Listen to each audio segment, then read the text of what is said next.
یوسف کو مار ڈالو یا کہیں زمین میں پھینک آؤ تاکہ تمہارے باپ کا چہرہ تمہاری طرف ہی رہے اور اس کے بعد تم پھر نیک ہو جانا۔ اقتلوا یوسف، یوسف کو مار ڈالو۔ تفسیر صراط الجنان میں ہے جب حضرت یوسف علیہ السلام کے بھائیوں کو اپنے والد ماجد کا حضرت یوسف علیہ السلام سے زیادہ محبت فرمانا شاق گزرا تو انہوں نے باہم مل کر یہ مشورہ کیا کہ کوئی ایسی تدبیر سوچنی چاہیے جس سے ہمارے والد صاحب ہماری طرف زیادہ مائل ہوں۔ بہرحال مشورے میں گفتگو اس طرح ہوئی کہ والد محترم کی محبت حاصل کرنے کی دو ہی صورتیں ہیں۔ پہلی یہ کہ حضرت یوسف علیہ السلام کو ایک ہی بار مار ڈالو، دوسری یہ کہ اگر مارنا نہیں تو کہیں دور دراز کی زمین میں پھینک آؤ جہاں بھیڑیے یا درندے کے کھا جانے یا اسی سرزمین میں انتقال کر جانے کی وجہ سے ان کا حضرت یعقوب علیہ السلام کے پاس واپس آ جانا ممکن نہ رہے۔ اگر تم نے ان دو صورتوں میں سے کسی ایک پر عمل کر لیا تو حضرت یعقوب علیہ السلام کی توجہ تمہاری طرف ہو جائے گی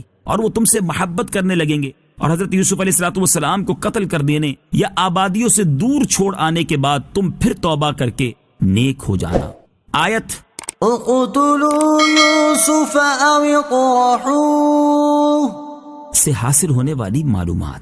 اس سے دو باتیں معلوم ہوئیں۔ نمبر ایک، حضرت یوسف علیہ السلام کے بھائیوں کی یہ ساری حرکات صرف حضرت یعقوب علیہ السلام کو اپنی طرف مائل کرنے کے لیے تھیں، نفس کی خاطر نہ تھیں، اس لیے ان کو سچی توبہ نصیب ہو گئی۔ قابیل کی حرکات چونکہ نفس امارہ کے لیے تھی اس لیے اسے توبہ نصیب نہ ہوئی۔ نمبر دو، یہ بھی معلوم ہوا کہ کسی جائز بلکہ اعلیٰ ترین مقصد کے حصول کے لیے بھی ناجائز ذریعہ اختیار کرنے کی اجازت نہیں، جیسے یہاں حضرت یوسف علیہ السلام کے بھائیوں کا مقصد والد کی محبت کا حصول تھا جو کہ منصب نبوت پر فائز بھی تھے، لیکن اس کے لیے ناجائز ذریعہ اختیار کیا اور اس کی مذمت کی گئی۔ ان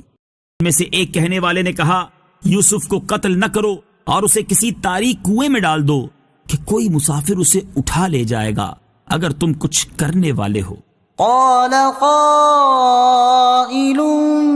منهم، ان میں سے ایک کہنے والے نے کہا، تفسیر صراط الجنان میں ہے، یعنی حضرت یوسف علیہ السلام کے بھائیوں میں سے یہودا یا روبیل نے کہا کہ یوسف کو قتل نہ کرو کیونکہ قتل گناہ عظیم ہے، اور اسے کسی تاریک کنویں میں ڈال دو کہ کوئی مسافر وہاں سے گزرے اور انہیں کسی دوسرے ملک میں لے جائے۔ اس سے مقصد بھی پورا ہو جائے گا کہ نہ وہ یہاں رہیں گے اور نہ والد صاحب کی نظر عنایت ان پر ہوگی، لہٰذا اگر تم کچھ کرنے والے ہو تو یہ کرو۔ اس میں اشارہ ہے کہ چاہیے تو یہ کہ کچھ بھی نہ کرو، لیکن اگر تم نے ارادہ ہی کر لیا ہے تو بس اتنے ہی پر اکتفا کرو۔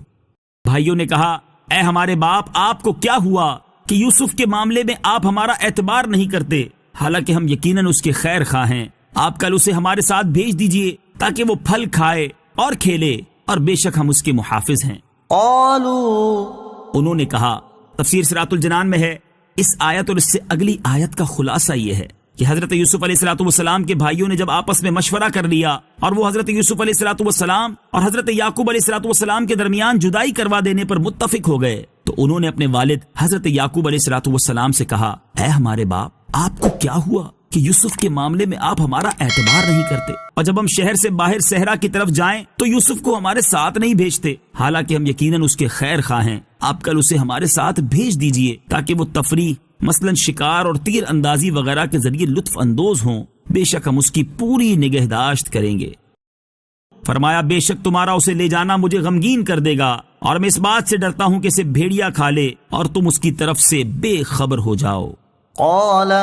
فرمایا، تفسیر صراط الجنان میں ہے، اس آیت کا خلاصہ یہ ہے کہ جب حضرت یوسف علیہ السلام کے بھائیوں نے حضرت یوسف علیہ السلام کو ساتھ بھیجنے کا مطالبہ کیا تو حضرت یعقوب علیہ السلام نے حضرت یوسف علیہ السلام کو ان کے ساتھ نہ بھیجنے کی دو وجوہات بیان فرمائیں۔ ایک یہ کہ تمہارا حضرت یوسف علیہ السلام کو لے جانا اور حضرت یوسف علیہ السلام کا تمہارے ساتھ چلے جانا مجھے غمگین کر دے گا۔ اس کی وجہ یہ تھی کہ حضرت یعقوب علیہ السلام کو حضرت یوسف علیہ السلام کا کچھ دیر کے لیے بھی ان سے جدا ہونا گوارا نہ تھا۔ دوسری وجہ یہ بیان کی کہ مجھے اس بات کا اندیشہ ہے کہ تم اپنے کھانے پینے اور کھیل کود میں مصروفیت کی وجہ سے حضرت یوسف علیہ السلام کی طرف سے غافل ہو جاؤ گے اور کوئی بھیڑیا آ کر انہیں کھا جائے گا۔ یہ وجہ آپ نے اس لیے بیان فرمائی تھی کہ اس سرزمین میں بھیڑیے اور درندے بہت تھے۔ انہوں نے کہا، اگر اسے بھیڑیا کھا جائے حالانکہ ہم ایک جماعت موجود ہوں جب تو ہم کسی کام کے نہ ہوئے۔